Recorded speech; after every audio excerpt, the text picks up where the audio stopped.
What's up, everyone? It's Eric Vessels with Taktiful, and I'm really pleased to offer this, I guess, premiere episode of Taktiful Tuesdays, where I'm going to be your host. We're going to be talking about a lot of things relative to digital embellishment.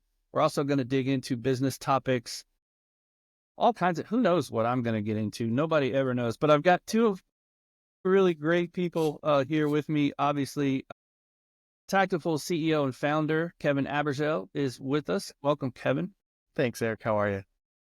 And Morten, my longtime friend from Inkish, Morten Reitoft, is with me as well. And one of the first things I guess we want to talk about, guys, and we'll kind of round robin this, is Taktiful and Inkish are teaming up with some content. Morten, we're going to start running. Kevin has done this wonderful digital embellishment show that is really, it caught my eye, back before I was actually with Taktiful. It's a wonderful kind of video podcast format, sort of longer form, talking to people, movers and shakers in the digital embellishment space. So talk a little bit about the opportunity to run that and have that be exposed to the Inkish audience, which we're really excited about. I am as excited as I know you guys are, and I think that the first time I met Kevin in person, I think was actually at D-Scoop in Denver some years ago, and it was we spoke about we need to do something. That was before I knew that you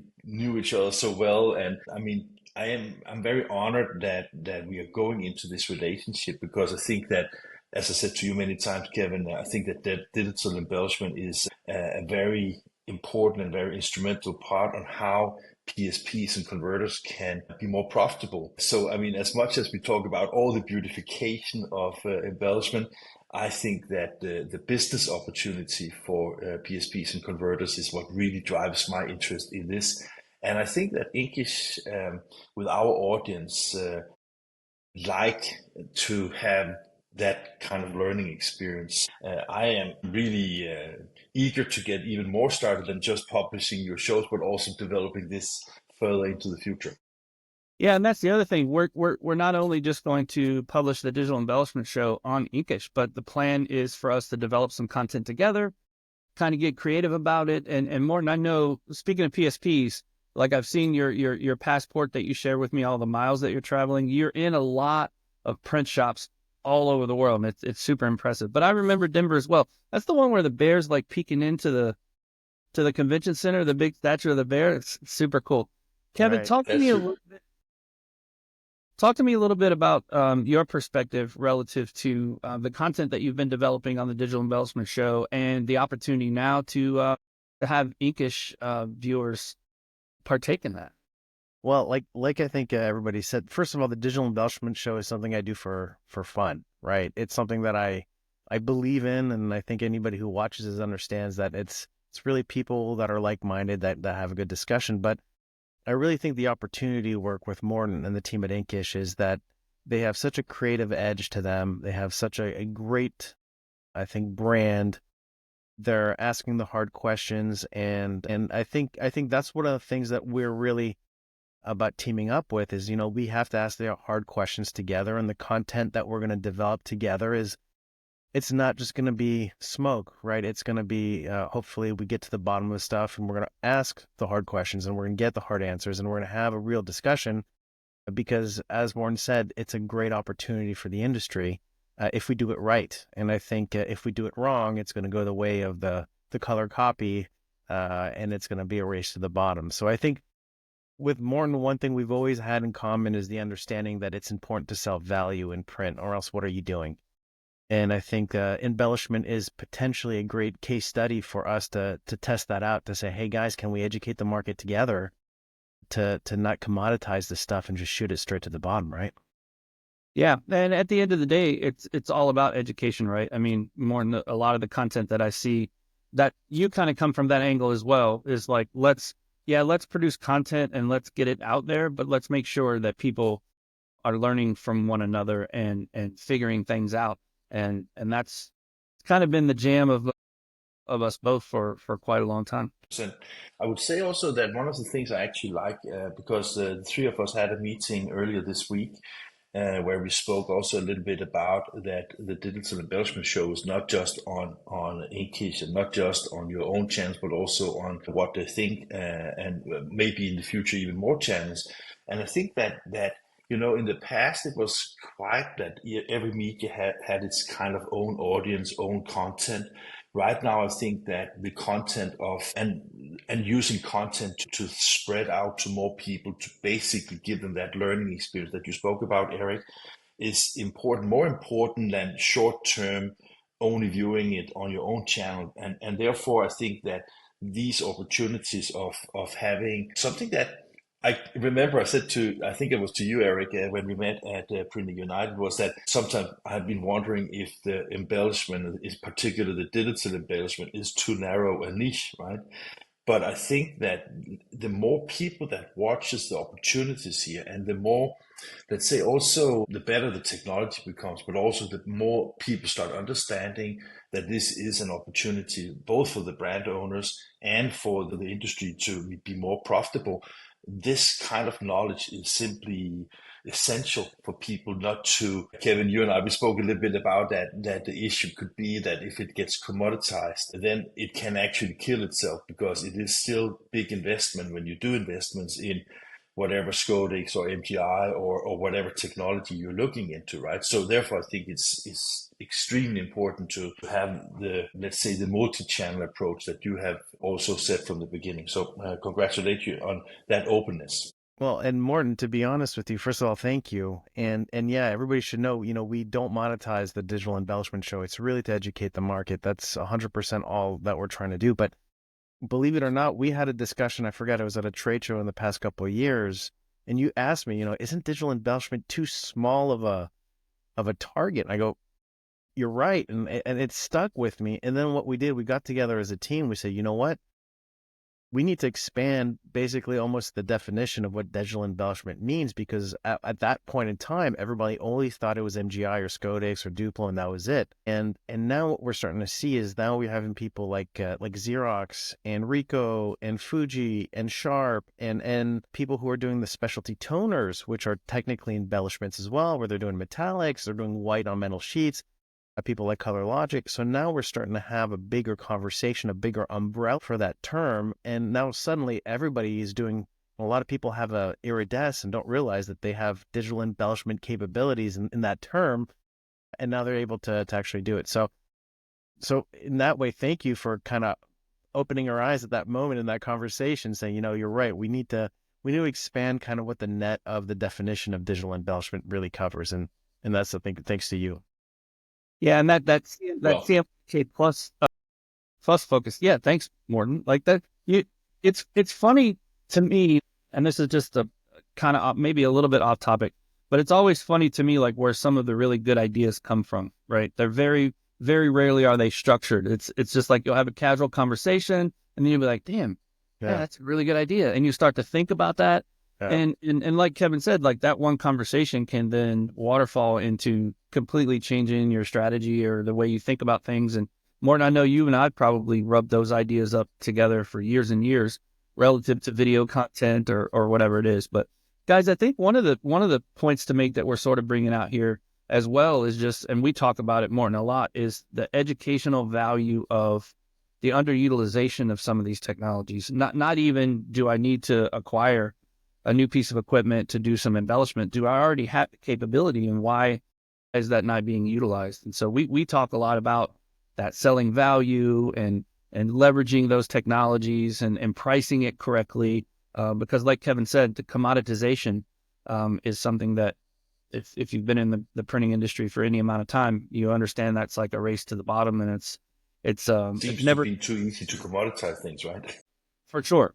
And you're never gonna kind of raise yourself out of the pack by just going along with that commoditization and digital embellishment, and even just all of it, the larger definition, whether it's inkjet technologies or whether it's 5th and 6th color or all that stuff.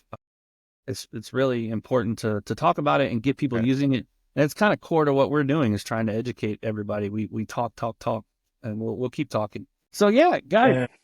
I couldn't agree. I mean, I think it's great what you're saying, Eric, and I think that one of the things that probably will. I don't know about you guys, but I was in the U.S. last week and visited some let's say analog embellishment customers, just to put it in a differentiation from the digital parts of them, right?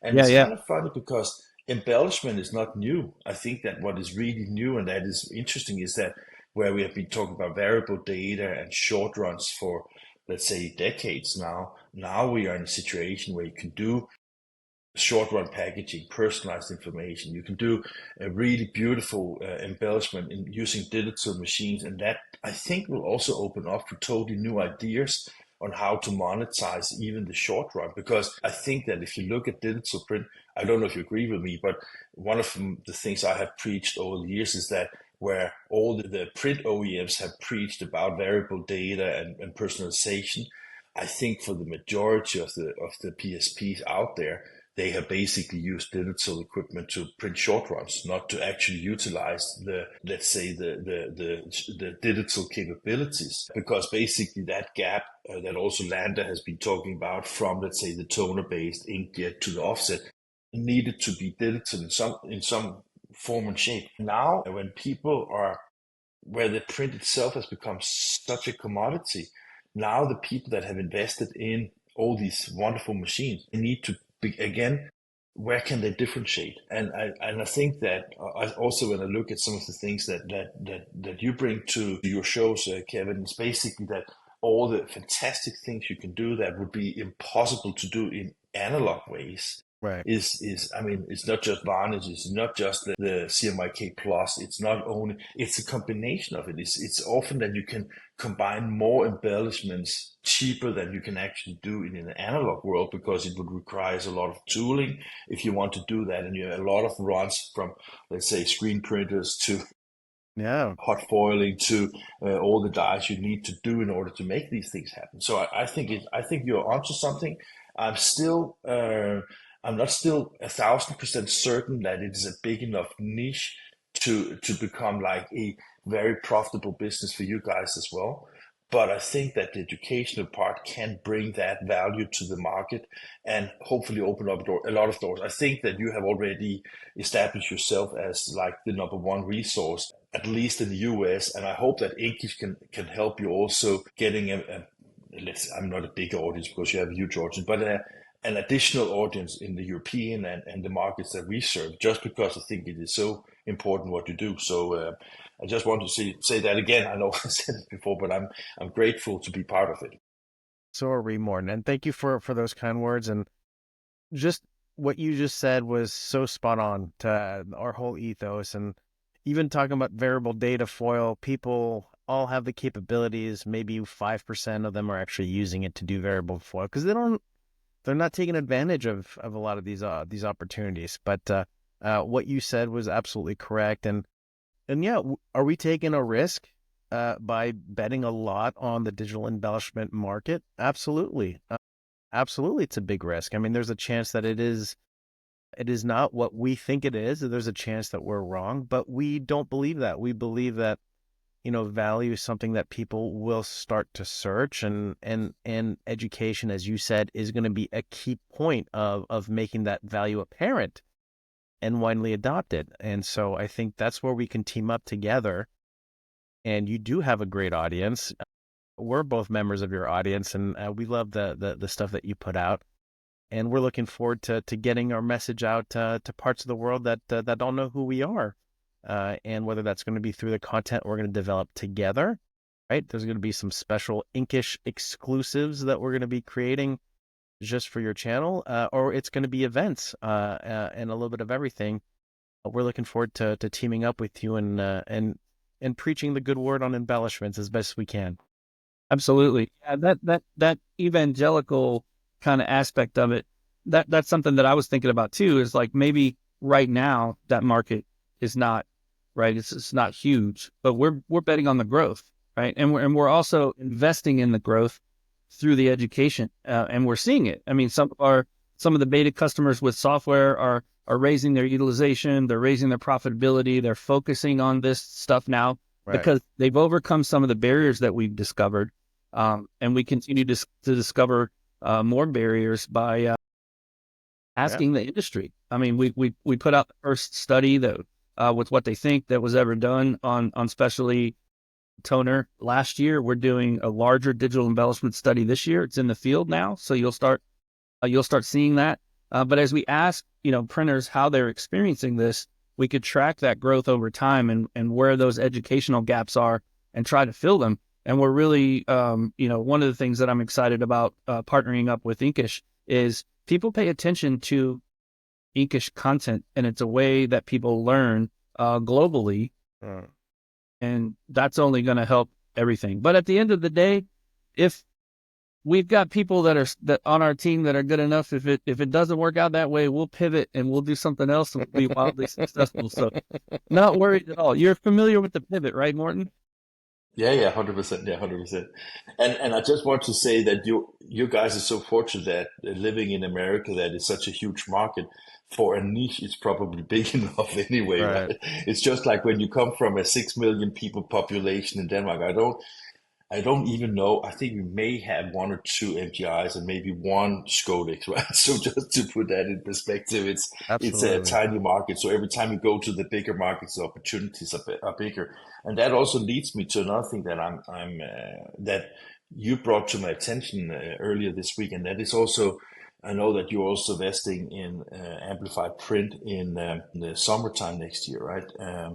And I was actually thinking about it since we spoke about it, that I feel almost obligated that we should, of course, do some filming together at some of the people that have invested in this technology, just to show people leading up to amplified print. I don't know if you've been thinking more about it. I don't know if I'm revealing something that we have not agreed 100% on, but I think it could be super great to see if we could get up a tour, maybe both in Europe and the US, just to show people how valuable this is. That could be super fun. So I don't know how well you know Kevin and I, but we work really quickly, so we can make these decisions on the spot. Well, one of the things that I said in that conversation, if you remember, Morten, is just like, hey, there's probably some folks around the Chicago area that you could visit, or we could visit, and kind of find out what they're doing, do your thing, and be there for Amplify, right? So I think I'm absolutely open to it. I think it would be a wonderful thing to kind of do a tour of what's happening in this space leading up to that event. I think it's kind of becoming an anchor event for like the digital embellishment and finishing space post-press. And Eric, think of this for a second. You as a former president of What They Think, and me as the editor-in-chief of Inkish, and sometimes, being a little bit with each other. I mean, just imagine what that can bring to the market, that we can collaborate and go out and visit wonderful printing companies in America and Europe. I think that will blow a lot of people away, just the fact that we can actually move on and get to something that we are both excited about. I think that is a little bit fun too as well. You guys are gonna get some clicks for sure. You guys are gonna get a lot of clicks. No, it'll be fun. I think. Listen, I think wrapping it up, guys. Super excited about what we're gonna do together. I think Kevin really nailed it when he said, the brands, and Morten, you spoke about the Taktiful brand as well. And I think both are really well established. Both are really well respected. And so now it's actually a little bit of pressure for us to deliver really high-level content that's very educational and useful to the industry. So everybody's watching us, and they're going to make sure that we live up to that. So hopefully we will. So again, look for the Digital Embellishment Show, Kevin's wonderful video podcast that has been going for some time on inkish.tv. And also look for some custom content projects that we may do with Inkish. Who knows? We may do some little tours. We may do, who knows what we're going to do, but just watch out for us because we're going to be out there. We're going to be covering this space, watching it grow. Morten, again, really thankful that you are offering the platform to get the message out there wider because messaging about these technologies is what we do. We love digital embellishment. We as Taktiful are trying to make it easy. That's our goal. That's our mission in life. Really excited about this partnership. Look forward to seeing where it's going to go. Thanks for joining me, guys.